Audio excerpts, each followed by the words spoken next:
अस्सलाम वालेकुम। कैसे सब दोस्त खैरियत से हैं? ठीक ठाक है। सबसे पहले माजरत, वीडियो बहुत ज़्यादा लेट आ रही है क्योंकि मैं थोड़ा सा बिजी था।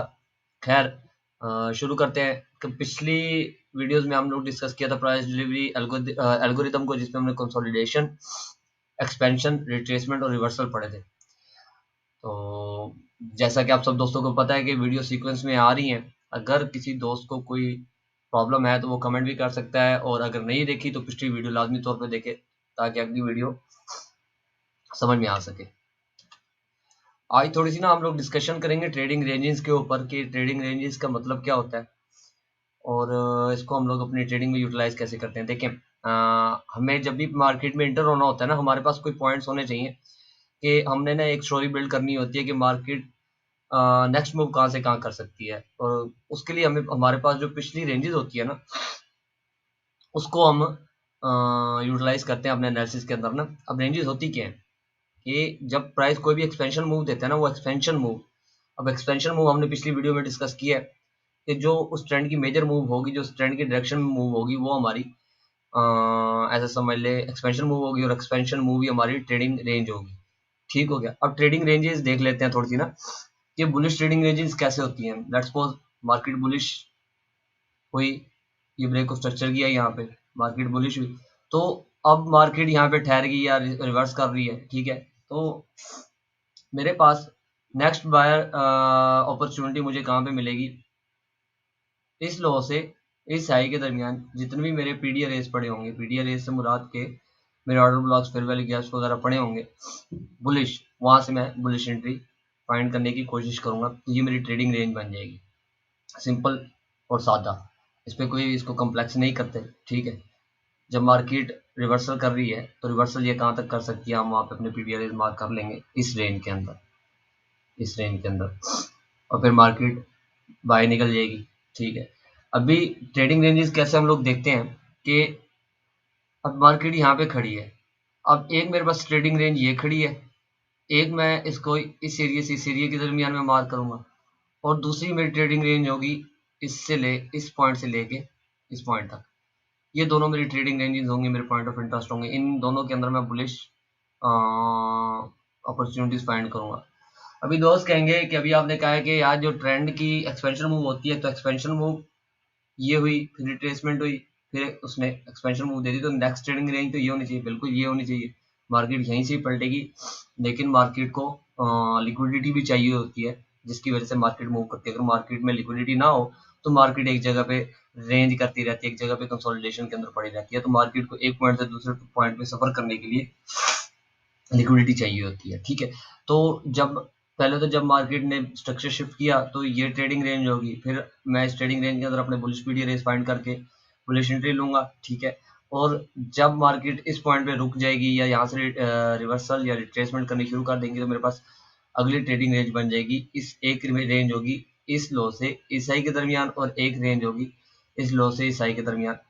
अपनी प्रोबेबिलिटीज को जो उसके चांसेस है उसको इंक्रीज करने के लिए ना, मैं इन दोनों को मार्क करूंगा, ये मेरी ट्रेडिंग रेंजेस बन जाएगी। सिंपल, कि जो करंट हमारे पास ट्रेंड खड़ा होगा उसकी एक्सपेंशन मूव हमारी ट्रेडिंग रेंजेस होगी। ठीक है, इसी तरह बेरिश ट्रेंड के अंदर मार्केट ने स्ट्रक्चर जब शिफ्ट किया, रिट्रेसमेंट की, रिट्रेसमेंट की, रिट्रेसमेंट करके मार्केट जब ऊपर गई, तो इस वाली एक्सपेंशन मूव के अंदर या इसी तरह इस एक्सपेंशन मूव के अंदर इसको डिस्कस कर लेते हैं कि मार्केट ने यहाँ पे ब्रेक ऑफ स्ट्रक्चर किया, फिर जब रिट्रेसमेंट करने गई, तो इस ट्रेडिंग रेंज के अंदर मेरे पास bearish PD bearish order blocks, fair value gaps या लिक्विडिटी डिवाइड्स हमारे पास कौन से पड़े हुए थे जहाँ से हम इसको सेल कर सकते थे। मार्केट सेल की, फिर जब मार्केट यहाँ पे रिट्रेसमेंट करनी शुरू करेगी, एक तो मेरे पास ट्रेडिंग रेंज ये होगी, एक ट्रेडिंग रेंज ये होगी। ठीक हो गई, ये हमारी बेरिश ट्रेडिंग रेंज होगी। बेरिश और बुलिश ट्रेडिंग रेंजेस को हमने यहीं पे डिस्कस कर लिया। सिंपल और सादा ये है कि जो एक्सपेंशन मूव्स हमारे ट्रेंड की खड़ी होंगी, वो हमारी ट्रेडिंग रेंजेस होगी अगली मूव को प्रेडिक्ट करने के लिए। आज हम लोग पढ़ेंगे प्राइस डिलीवरी मैट्रिक्स, या इनको एलिमेंट्स टू ट्रेड सेटअप भी कहते हैं, और पीडी अरेज भी कहते हैं। ये होती क्या चीजें हैं, अभी मार्केट चलती कैसे है, दिखती कैसे है, वो तो हमने देख लिया, लेकिन मार्केट में एंटर होने के लिए हमारे पास पॉइंट्स कौन से होंगे, उनको हम प्राइस डिलीवरी मैट्रिक्स के अंदर ना डिस्कस करते हैं। इनको माइकल ने 4 चीजों के अंदर डिस्कस किया, हम इसको हम लोग सादा रख के सिर्फ 3 चीजों के साथ ही डिस्कस करेंगे, लिक्विडिटी, फेयर वैल्यू गैप्स और ऑर्डर ब्लॉक्स। आज हम लोग सिर्फ और सिर्फ डिस्कस करेंगे लिक्विडिटी के ऊपर, क्योंकि अगर इन सारी चीज़ों को मैं एक साथ डिस्कस करता तो वीडियो बहुत ज़्यादा लंबी हो जाने थी। तो इसलिए अभी आज हम सिर्फ और सिर्फ लिक्विडिटी को लेकर डिस्कस करेंगे और उसके कुछ एग्जांपल्स भी देखेंगे। अच्छा, लिक्विडिटी होती क्या है? जब प्राइस एक लेवल को छोड़ता है ना, तो वो या तो स्विंग हाई बन जाता है या स्विंग लो बन जाता है। ठीक है। अब रिटेल ट्रेडर, इवन के मार्केट मेकर भी जो होते हैं और जो बैंक्स की तरफ से ट्रेड कर रहे होते हैं, अगर वो मार्केट में इंटर होते हैं, पहली बात तो ये है कि ये सारी बात मेरी एक अजम्पशन है कि मार्केट मेकर जो होते हैं या बड़े बड़े बैंक्स होते हैं, ये असल का यूज़ ही नहीं करते। उनकी पॉकेट्स इतनी बड़ी होती है कि इसे क्या कहते हैं, वो कहीं से भी ना बाय या सेल करके ना अपनी कोई एंट्री कभी भी कोई साल में होल्ड कर लेते हैं, कोई सालों तक होल्ड करते हैं, कोई महीनों में होल्ड रखते हैं, और वो कभी भी प्राइस को मकसद अपनी मुतलका जगह पे ले जाकर अपने एंट्रीज प्रॉफिट में क्लोज कर लेते हैं। ठीक है। अभी जैसे जैसे हम इसको डिस्कस करेंगे तो ये वाला जो हमारा थॉट है ये मजीद आगे क्लियर होता जाएगा। लिक्विडिटी होती क्या है? जब भी कोई स्विंग हाई या स्विंग लो फॉर्म होता है ना, तो स्विंग हम जैसे जो रिटेल ट्रेडर होते हैं वो इस स्विंग, अगर एक मिसाल है बायर है, तो वो स्विंग लो के नीचे अपना असर रखेगा, और अगर सेलर है तो स्विंग हाई के ऊपर अपना असर रखेगा। ठीक है। तो उस पॉइंट के ऊपर बहुत सारी लिक्विडिटी जनरेट होना शुरू हो जाती है। अभी जो मार्केट मेकर्स होते हैं, बड़ी बड़ी फर्म्स होती हैं या बैंक्स होते हैं, इनके पास ऑर्डर बुक की ना रसाई होती है, हमारे पास ऑर्डर बुक की रसाई नहीं होती। तो हम इसको ऐसे कह लेते हैं कि हर स्विंग और हर स्विंग हाई हुआ और हर स्विंग लो के ऊपर और नीचे लिक्विडिटी होती है। तो उनको तो वैसे मकसद है, उनके पास दस्तरस होती है, उनके पास डाटा होता है, वो ऑर्डर बुक्स तक जा सकते हैं। जो हमारे ब्रोकर्स होते हैं वो उनको पैसे के एवज हमारे जो ऑर्डर्स लगे होते हैं उनकी डिटेल्स शेयर करते रहते हैं, ताकि उनको पता लगता रहे कि मार्केट में इस टाइम जो ज़्यादा रुझान है ट्रेडर्स का वो किस जगह पर है। तो वो उसी जगह पे डायरेक्ट जाके एसएल हंटिंग करते हैं। बेसिकली एसएल हंटिंग जो होती है, ये लिक्विडिटी को हंट करने के लिए मकसद की जाती है। अगर मार्केट में लिक्विडिटी नहीं होगी तो मार्केट मूव ही नहीं करेगी। ठीक है। अब लिक्विडिटी का कंसेप्ट भी आपको समझ आ गया होगा कि लिक्विडिटी कहाँ पे होती है और इसका मतलब क्या होता है। इसका मतलब थोड़ा सा आगे अगले स्लाइड में जाके मजीद क्लियर हो जाएगा। मार्केट में दो तरह की लिक्विडिटी होती है, बाय साइड की लिक्विडिटी और सेल साइड की लिक्विडिटी। ठीक हो गया। अभी बाय साइड की लिक्विडिटी को थोड़ा डिस्कस कर लेते हैं। अभी पिछली जो स्लाइड थी उसके हिसाब से थोड़ी सी लिक्विडिटी का जो कंसेप्ट है वो क्लियर नहीं हुआ, इसमें हमारा वो कंसेप्ट मजीद क्लियर हो जाएगा। ठीक है। अगर स्मार्ट मनी या एल्गो प्राइस में सेलिंग लाना चाहता है तो उसे अपने सेल ऑर्डर एग्जीक्यूट करने के लिए हमेशा मार्केट का रूल है ना कि जब भी आपने सेल करना है तो आपके सेल ऑर्डर के अगेंस्ट उतनी क्वांटिटी में बाय ऑर्डर्स होने चाहिए। ठीक है। अगर आप बेच रहे हैं तो कोई खरीदार भी तो वहां पे मौजूद होना चाहिए, और अगर आप खरीदार हैं तो वहां पे कोई बेचने वाला भी मौजूद होना चाहिए। ठीक है। तो ये लोग क्या करते हैं, जब अभी हमने थोड़ा सा पिछली स्लाइड में हम लोगों ने डिस्कस किया कि स्विंग हाई के ऊपर, जब स्विंग हाई के ऊपर बेसिकली होता क्या है, जब स्विंग हाई फॉर्म होता है तो हम वहाँ पे सेलिंग करते हैं। ठीक है। जब सेलिंग करते हैं तो स्विंग हाई के ऊपर हमारा एसएल पड़ा होता है किसका, सेल एंट्री का। अब सेल एंट्री जो होती है ये इटसेल्फ, सेल एंट्री का जो एसएल होता है ये इटसेल्फ बाय ऑर्डर होता है। ठीक है। अब सेल एंट्री के एसएल का मतलब इसकी भी थोड़ी सी थ्योरी समझ लेते हैं कि जब हम सेल एंट्री लेते हैं उसका ऑर्डर लगाते हैं, एसएल लगाते हैं, तो सेल एंट्री का ऑर्डर उसके जो एसएल होगा वो सेल एंट्री के अगेंस्ट होगा। ठीक है। अब हम ले रहे हैं सेल एंट्री, तो जो उसका एसएल होगा वो बेसिकली बाय ऑर्डर होगा ना मार्केट का। ठीक है। तो ऐसा कह लें कि स्विंग हाई के ऊपर सारे इस जगह पे बाय ऑर्डर्स पड़े हुए हैं। स्मार्ट मनी क्या करेगी, या एल्गोरिदम क्या करेगा कि उसने प्राइस को सेल लेके जाना है, तो स्मार्ट मनी प्राइस को बाय करके उस मुकाम तक लेके जाएगी जहाँ पे वो क्लस्टर पड़ा हुआ है स्विंग हाई के ऊपर। बाय साइड की जो लिक्विडिटी पड़ी हुई है, अब यहाँ पे हमारा ऑर्डर ब्लॉक भी हो सकता है, तो प्राइस को यहाँ से पलटना चाहिए नहीं, लेकिन ऐसा नहीं होगा कि वो क्या करेंगे कि इसको जाके हंड करेंगे, इस वाले हाई को जाके हंड करेंगे।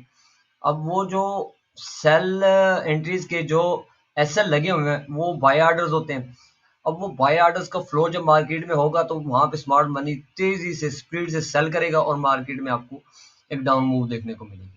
ये होती है बाय साइड लिक्विडिटी का कंसेप्ट ना। ठीक है।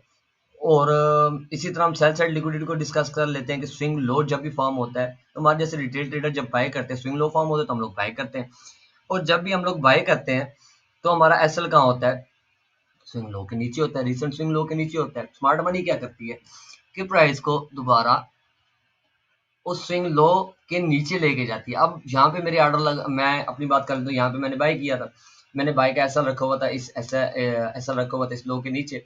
अब बाय का एसएल जो होगा वो मार्केट में जब ट्रिगर होगा, हमारा एसएल जब हिट होगा तो वो मार्केट में इसे क्या कहते हैं, सेल ऑर्डर बन जाएगा। ठीक है, अब वो सेल ऑर्डर बन गया है, जैसे ही उन्होंने हिट किया यहाँ पे अब सेल ऑर्डर्स पड़े हुए, यहाँ पे बाय कौन करेगा, स्मार्ट मनी बाय करेगा। और यहाँ पे मकसद है मेरे अकेले के नहीं पड़े होंगे, पूरी दुनिया में जो रिटेल ट्रेडर होते हैं उनकी नजरें इस मुकाम पे होती हैं, वो अपने एसेट यहाँ ऐसी जगहों पे रखते हैं मेजॉरिटी।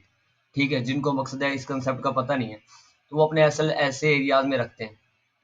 तो वो जब एसेट अपने इस एरियाज में रखते हैं ना, तो बाय एंट्री है, बाय एंट्री का जो एसएल होगा वो सेल ऑर्डर होगा, तो जब वो हिट होगा तो मार्केट में बहुत ज्यादा फ्लो होगा सेल ऑर्डर्स का, तो वहां पे उन सेल ऑर्डर्स को बाय कौन करेगा, स्मार्ट मनी करेगा। ठीक हो गया। अभी तो वो जब भी वहां पे बाय करेंगे तो एक विस्पा आएगा मार्केट में, एक एक्सपेंशन मूव होगी या एक बहुत मकसद है जबरदस्त किस्म की थ्रस्ट आएगी प्राइस के अंदर, और प्राइस बुलिश निकल जाएगी। सेल साइड लिक्विडिटी और बाय साइड लिक्विडिटी दोनों लिक्विडिटी ट्रेंड कंटिन्यूएशन और रिवर्सल्स, ट्रेंड रिवर्सल्स दोनों के लिए इस्तेमाल की जाती है। उम्मीद है कि अब जाके आपको लिक्विडिटी का कंसेप्ट समझ में आ गया होगा। थोड़ा सा इसको सीधा सीधा मजीद साथ में डिस्कस कर लेते हैं कि लिक्विडिटी कहाँ पे जनरेट होती है, स्विंग हाई और स्विंग लो के नीचे। क्यों? क्योंकि वहां पे जब स्विंग हाई के ऊपर फॉर्म होती है तो उस जगह पे हम लोग सेलिंग करते हैं और हमारे जो ऑर्डर्स के एसएल होते हैं वो स्विंग हाई के ऊपर पड़े होते हैं। तो और अगर हमने सेल किए हुए तो हमारे जो एसएल होंगे वो बाय ऑर्डर्स होंगे, और बाय ऑर्डर्स को सेल कौन करेगा, इस पॉइंट पे जाके उसको हंट करके स्मार्ट मनी करेगा। इसी तरह जब हम लोग स्विंग लो मार्केट में फॉर्म होते हैं तो हम लोग बायर बन जाते हैं, और बायर बनते हैं तो हमारा जो बाय ऑर्डर्स के एसएल होते हैं वो स्विंग लो के नीचे पड़े होते हैं। उसको हंट करने पे जब वो जो हमारे बाय ऑर्डर्स के एसएल होते हैं वो सेल ऑर्डर बन जाते हैं।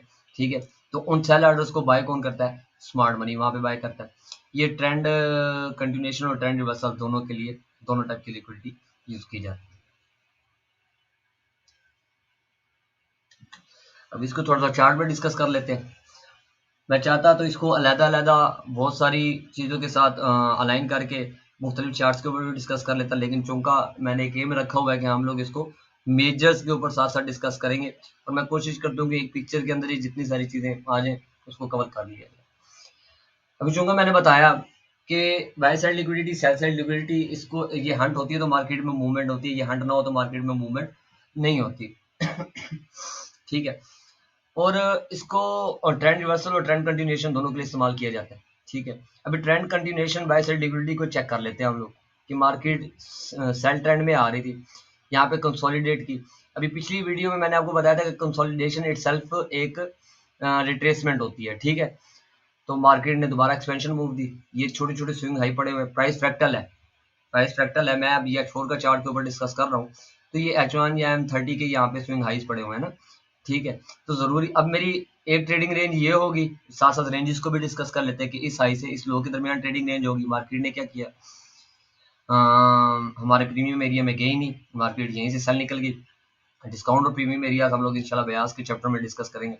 फिर मार्केट ने एक और एक्सपेंशन मूव दी, एक्सपेंशन के बाद रिट्रेसमेंट या रिवर्सल होती है, जैसे पिछली वीडियो में डिस्कस किया। कंसोलिडेशन इटसेल्फ रिट्रेसमेंट होती है। ठीक है, मार्केट में दोबारा एक्सपेंशन मूव हुई, उन्होंने रिट्रेस किया इन जो हमारी जो इंटरनल रेंज की जो हमारी लिक्विडिटी पड़ी हुई थी, ये स्विंग हाई पड़ा हुआ है, इसको हंट किया। अब ये स्विंग हाई के ऊपर बाय साइड की लिक्विडिटी पड़ी हुई है मार्केट में, जैसे ही इसको जाके हिट किया, जिसने इस मूव के अंदर सेल किया हुआ था या इस मूव के अंदर सेल किया हुआ था, उसके एसएल इसके ऊपर पड़े हुए थे। ठीक हो गया। अब सेल के एसएल होते हैं बाय ऑर्डर्स, जैसे उसको हिट हुआ तो वहां पे बाय के ऑर्डर्स का एक बहुत ज्यादा क्लस्टर पड़ा हुआ था, उनको सेल किसने किया, उसको सेल किया स्मार्ट मनी ने। ये डिफरेंस होता है हमारा चेक करने का कि ब्रेक ऑफ स्ट्रक्चर और लिक्विडिटी हंट में क्या फर्क होता है। ठीक है, अभी हमें रेंजेस करना पता होता तो हम इसको ब्रेक ऑफ स्ट्रक्चर लेके बैठे होते। पीछे हमारे पास ये पीडी फेयर वैल्यू गैप पड़ा हुआ है, ये देख रहे हैं, ये इस कैंडल के हाई और इस वाली कैंडल के लो के दरमियान ये जो कैंडल है ये हमारा फेयर वैल्यू गैप है, उसको भी मार्केट ने प्रिंट किया। ठीक है, एक कॉन्फ्रेंस होगी, दूसरी कॉन्फ्रेंस उसने बाय साइड की लिक्विडिटी ली, दो कॉन्फ्रेंस होगी। ठीक है, तो दो कॉन्फ्रेंस से ज्यादा अगर मैं इस रेंज से इस रेंज को मार्क करूं फिबोनाची के ऊपर, तो ये मेरा प्रीमियम एरिया भी बनता है। तीन कॉन्फ्रेंसेज होगी तो मेरे ख्याल से काफी है हमें सेल करने के लिए। ठीक है, अभी ये जैसे पीछे एक सेल का ट्रेंड आ रहा था, उसी सेल के ट्रेंड को कंटिन्यू किया बाय साइड की लिक्विडिटी लेके। अभी इसके साथ हम लोग सेल साइड की लिक्विडिटी को डिस्कस करेंगे ट्रेंड रिवर्सल के साथ इसी चार्ट के ऊपर ही। ये स्विंग लॉस पड़े हुए थे, ये सारे स्विंग लो पड़े हुए थे, ये स्विंग लो पड़े हुए, ठीक है। अभी ये रिलेटिव लॉस पड़े हुए हैं ना सारे। अब रिलेटिव लॉस अक्सर मकसद है मार्केट में इसके ऊपर स्टॉप पड़ा हुआ है कि वो कहते हैं जो डबल टॉप डबल बॉटम हो तो वो रिलेटिव लॉस होते हैं। ऐसा नहीं होता, जो नियर अबाउट एक दूसरे के नजदीक मकसद है स्विंग हाई या लॉस होते हैं वो रिलेटिव होते हैं, ठीक है। अब ये रिलेटिव लॉस पड़े हुए थे सारे, मार्केट ने क्या किया कि इसको हंट किया। हंट करने के बाद अब हंट किया तो अब मार्केट में मकसद है इसकी थ्योरी क्या बनेगी, इसकी थ्योरी यही बनेगी कि ये स्विंग लो पे इस वाली मूव को जिसने बाय किया होगा उसके आर्डर इस स्विंग लो के नीचे पड़े होंगे, किसी के इस जगह पे पड़े होंगे, किसी के इस जगह पे पड़े होंगे, किसी के इस जगह पे पड़े होंगे, यार किसी ने अपनी मेथोडोलॉजी के हिसाब से बाय किया होगा यहाँ पे, ठीक है। तो अब जिसने भी बाय किया होगा उसके एसएल यहाँ पड़े होंगे। अब बाय जो एंट्रीज होंगी उसके जो एसएल होंगे वो सेल ऑर्डर्स होंगे, ठीक है। तो मार्केट में जैसे वो हिट हुए, मार्केट में एक सेलिंग जो ऑर्डर्स थे वो बहुत ज्यादा मार्केट में पड़े हुए, तो वहां पे बाय किसने किया, स्मार्ट मनी ने बाय किया। और इसी तरह ये जो हमारा H4 का सेल ट्रेंड आ रहा था वो रिवर्स हो गया लिक्विडिटी हंट के ऊपर, सेल साइड लिक्विडिटी हंट के ऊपर। ये हमारे पास पीछे वीकली बुलिश पीडीए रेस भी पड़ा हुआ था, फेयर वैल्यू गैप ही था जिसको मार्केट ने फिल किया, सेल साइड लिक्विडिटी ली और फिर यहाँ से बुलिश हो गई, ठीक हो गया। अब भी इसको मोटा मोटा फिर से साथ साथ डिस्कस कर लेते हैं कि लिक्विडिटी मार्केट में जनरेट कहाँ होती है, स्विंग हाई और स्विंग लो के ऊपर होती है, ठीक है। मार्केट लिक्विडिटी के बगैर सफर नहीं करती। बाय साइड की लिक्विडिटी क्या होती है कि स्विंग हाई के ऊपर जब जो ऑर्डर्स पड़े होते हैं वो बाय साइड की लिक्विडिटी होती है, उसको हंट करके मार्केट हमेशा सेल की तरफ जाती है। और सेल साइड की लिक्विडिटी स्विंग लो के नीचे पड़ी होती है जिसको हंट करके मार्केट बाय की तरफ जाती है, ठीक हो गया। Internal and external range liquidity. अभी होता क्या है लिक्विडिटी की भी दो टाइप्स के अलावा आगे लिक्विडिटी की इटसेल्फ और भी मकसद है तरीके से मार्केट में इसको देखा जाता है। जैसे अब internal and external range liquidity है बड़ी, इसको बताना जरूरी था। जैसे भी मैंने डिस्कस किया कि मार्केट में स्ट्रक्चर और लिक्विडिटी को लेके हमेशा लिक्विडिटी हंट को लेके हमेशा डिस्टर्बेंस रहती है, ठीक है। अभी यहाँ पे ये बुलिश ट्रेंड है, मार्केट ने low higher high, higher low higher high, ठीक है। अभी ये रेंजेस पड़ी हुई है मेरी, एक रेंज ये पड़ी हुई है, एक रेंज ये पड़ी हुई है। इधर मार्केट ने बाय साइड के ऑर्डर लिए, बाय साइड की लिक्विडिटी ली और रिट्रेसमेंट की और फिर सेल साइड की लिक्विडिटी। एक बात हमेशा ध्यान में रखिएगा कि जब भी मार्केट बाय साइड की लिक्विडिटी लेगी तो नेक्स्ट उसका टारगेट होगा उस ट्रेंड के अंदर सेल साइड की लिक्विडिटी। अब ट्रेंड सफर कैसे करते हैं, ट्रेंड सफर इसी तरीके करते हैं जो मैं अब आपके साथ डिस्कस करने लगा। अभी ये है बुलिश ट्रेंड ही, कुछ लोग कहेंगे कि यहाँ पे ब्रेक ऑफ स्ट्रक्चर हो गया, वो फिर इसे इस वाली रेंज के अंदर सेल पकड़ने की कोशिश करेंगे, हो सकता है। लेकिन हम चूंकि प्रोबेबिलिटीज को ट्रेड करते हैं ना, तो हम लोग जब तक ये रेंज हमारी नीचे वाली बुलिश इस रेंज को तो इसने तोड़ दिया, जब तक ये बुलिश रेंज नहीं टूटेगी हम फिर भी तब तक बुलिश रहेंगे, ठीक है। अभी मार्केट ने बाय साइड की लिक्विडिटी ली तो उसका नेक्स्ट टारगेट क्या होना चाहिए, सेल साइड की लिक्विडिटी। अगर तो इधर हमारे कोई ऐसा ऑर्डर ब्लॉक नहीं पड़ा हुआ जिसने हमारे ऑर्डर ब्लॉक के क्राइटेरिया को फुलफिल किया हुआ है, तब तो मार्केट इसको ब्रेक कर देगी। लेकिन अगर वो ऑर्डर ब्लॉक वहां पे पड़ा हुआ है जिसने वो क्राइटेरिया फुलफिल किया हुआ है, तो मार्केट फिर इसकी लिक्विडिटी को लेने में इंटरेस्ट नहीं रखेगी, मार्केट यहीं से दोबारा बुलिश हो जाएगी, ठीक हो गया। अभी मार्केट ने जब ये ट्रेंड शुरू किया तो लेट्स सपोज मार्केट ने रिट्रेसमेंट की। अब लिक्विडिटी कहाँ कहाँ पड़ी हुई है, लिक्विडिटी ये एक इस जगह पड़ी हुई है, एक इस जगह पड़ी हुई है, और जब ये स्विंग लो फॉर्म हो गई एक इस जगह पड़ी हुई है, ठीक है। ये मेरी इंटरनल रेंज लिक्विडिटी होगी, ये भी इंटरनल रेंज लिक्विडिटी होगी। ये मार्केट जो इस रेंज के अंदर जनरेट करेगा ये हमारी एक्सटर्नल रेंज की नहीं, सॉरी इंटरनल रेंज की लिक्विडिटी होगी। सॉरी थोड़ी सी कंफ्यूजन कर दी मैंने, दोबारा से इसको डिस्कस करते हैं कि मार्केट ने जब ये ट्रेंड शुरू किया, ये वाला ट्रेंड शुरू किया, तो ये पॉइंट और ये पॉइंट हमारा एक्सटर्नल रेंज लिक्विडिटी होगा, जो उस रेंज के बाहर की जो लिक्विडिटी होगी वो एक्सटर्नल रेंज की लिक्विडिटी होगी। फिर मार्केट ने रिट्रेसमेंट की और फिर एक्सपेंशन मूव दी, तो ये हमारी इंटरनल रेंज की लिक्विडिटी बन जाएगी।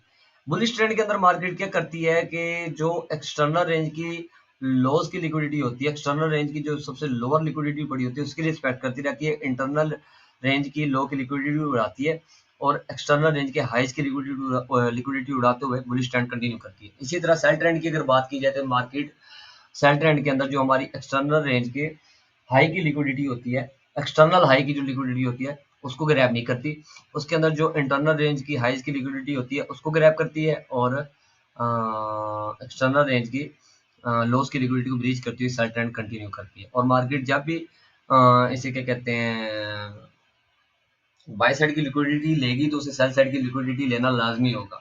अभी बाय साइड की लिक्विडिटी उसने ली स्विंग हाई के ऊपर, तो जरूरी नहीं कि वो अगली लिक्विडिटी स्विंग लो के नीचे से नीचे ले। जो हमारे ऑर्डर ब्लॉक्स इस वेव के अंदर या फेयर वैल्यू गैप्स पड़ेंगे वो इटसेल्फ लिक्विडिटी वाइड्स होते हैं, ठीक हो गया। तो मार्केट उनकी भी रिस्पेक्ट करके निकल सकती है। तो उम्मीद है कि ये वीडियो काफ़ी आपके लिए हेल्पफुल रही होगी। इंशाल्लाह नेक्स्ट वीडियो में ना इसको मजीद अपने जो पीडिया रेज है उनको भी डिस्कस करेंगे। और कल फिर से संडे है बड़ा। अब तमाम दोस्तों से रिक्वेस्ट है कि ये जो सारी चीज़ें हमने डिस्कस की हैं इसको आप अपने अपने चार्ट्स के ऊपर मार्क करके देखें। ये आईसीटी मैंने उस दिन भी आप लोगों के साथ बैठ कर डिस्कस किया है कि आईसीटी क्या कोई भी हमारी मेथोडोलॉजी है ना, तो मेंटोर अगर हमें सामने बैठ के समझा भी रहा है ना और हमें हमारे हाथ पकड़ के हमारे से चार्ट मार्किंग करवा रहा है, तब भी हम लोग कुछ नहीं कर सकते जब तक हम लोग अपनी बैक टेस्टिंग नहीं करेंगे। एक्सपीरियंस के अलावा ये मार्केट कुछ भी नहीं है, ठीक है। तो मेरी आप सब दोस्तों से यही रिक्वेस्ट है बड़ी कि प्लीज़ काइंडली जो चीज़ देखा करें उसको अपने चार्ट्स के ऊपर मार्क करने की और बैक टेस्टिंग करने की लाजमी कोशिश किया करें, ताकि आप एक दफ़ा वीडियो देखेंगे तो दूसरी दफ़ा आप बैक टेस्ट करेंगे तो वो जो आपका क्या कहते हैं आपने सीखा है वो एक दफ़ा आप अपने हाथ से कर लेंगे और फिर आपके ज़हन नशीन हो जाएगा। मेरे टीचर हैं दिलशाद सर, उनका यूट्यूब चैनल भी है, अभी उन्होंने रिसेंटली खोला है, लेकिन वीडियोस वगैरह अपलोड नहीं कर रहे। जब मैं प्राइस एक्शन पे रिटेल प्राइस एक्शन पे था तो उन्होंने मेरी ड्रिल के लिए ना मुझे कुछ टास्क दिए थे कि आपने जो चीज़ सीखनी है, एक तो आपने वीडियो देखनी है, वीडियो देखने के बाद आपने नोट्स बनाने हैं, नोट्स बनाने के बाद आपने अपनी तरफ से एक वीडियो बना के या एक वॉइस नोट बना के मुझे बताना है कि आपने क्या सीखा है। ये 3 ड्रिल्स उन्होंने बताई थी और यही तीनों ड्रिल्स आज भी मेरे साथ है और मैं इनको अप्लाई करता हूँ जब भी मैं कोई नई चीज़ सीखता हूँ।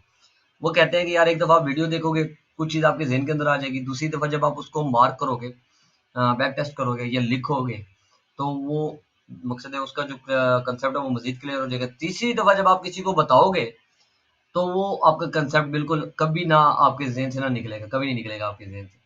वो इस तरह आपके ज़हन के अंदर ना फिट हो जाएगा। तो मेरी आप सब दोस्तों से यही रिक्वेस्ट है कि यार कि आप ड्रिल किया करें इन चीज़ों को, ताकि ये आगे जाके आप लोगों को मज़ीद फ़ायदा दे। एक बार फिर थोड़ी-सी रिवीजन कर लेते हैं। Price delivery matrix elements to trade setup हमारे 3 किस्म के हैं, जिनके ऊपर हम लोग अपनी एंट्रीज लेंगे, लिक्विडिटी, फेयर वैल्यू गैप्स और ऑर्डर ब्लॉक्स। लिक्विडिटी कहाँ पे जनरेट होती है, स्विंग हाई और स्विंग लो के नीचे। कितनी टाइप की लिक्विडिटी है, 2 तरह की, by side liquidity, sell side liquidity. By side liquidity swing high के ऊपर पड़ी होती है, इसको हंट करके मार्केट सेल की तरफ निकलती है। सेल साइड की लिक्विडिटी स्विंग लो की तरफ पड़ी होती है और इसको हंट करके मार्केट बाय की तरफ निकलती है। ये ट्रेंड रिवर्सल और कंटिन्यूएशन दोनों के लिए यूज़ की जाती है, ठीक हो गया। ये चार्ट, ये नीचे डेट्स भी आ रही हैं, इसको आप मकसद है मज़ीद अपने चार्ट्स के ऊपर जाके मार्किंग करके इसको आप देख सकते हैं। रिसेंट चार्ट है बड़ा ये डॉलर इंडेक्स का, ठीक है। और internal and external range liquidity, ये मेरे ख्याल से मेरे पास स्लाइड में मैंने अभी गौर किया कि ये सही मैंने नहीं लिखा हुआ है, वर्डिंग सही नहीं है इसकी। खैर, इंटरनल और एक्सटर्नल रेंज की लिक्विडिटी, जब भी प्राइस ट्रेंड में सफ़र करता है तो वो बाय साइड और सेल साइड की दोनों की लिक्विडिटी लेता है। जब ट्रेंड बुलिश ट्रेंड में होता है तो मार्केट क्या करता है, एक्सटर्नल रेंज की जो लोएस्ट लिक्विडिटी पड़ी थी बुलिश ट्रेंड के अंदर उसकी रिस्पेक्ट करता है, इंटरनल रेंज के लोज की लिक्विडिटी लेता है और एक्सटर्नल रेंज के हाइज की लिक्विडिटी लेता हुआ बुलिश ट्रेंड में सफर करता रहता है। और इसी तरह जब वो सेल ट्रेंड में होता है तो सेल ट्रेंड के अंदर एक्सटर्नल रेंज के अंदर मोस्ट ऑब्वियस हाई जो हमारा एक्सटर्नल हाई पड़ा होता है उसकी लिक्विडिटी को बचा के रखता है और इंटरनल रेंज के जो हाइज बनते हैं उसकी लिक्विडिटी को ग्रैब करता हुआ सेल साइड की जो लिक्विडिटी होती है एक्सटर्नल उसको हंड करता हुआ मार्केट सेल ट्रेंड में सफर करता है। इंशाल्लाह नेक्स्ट वीडियो में मिलते हैं, अपना ख्याल रखिएगा। अल्लाह हाफिज़।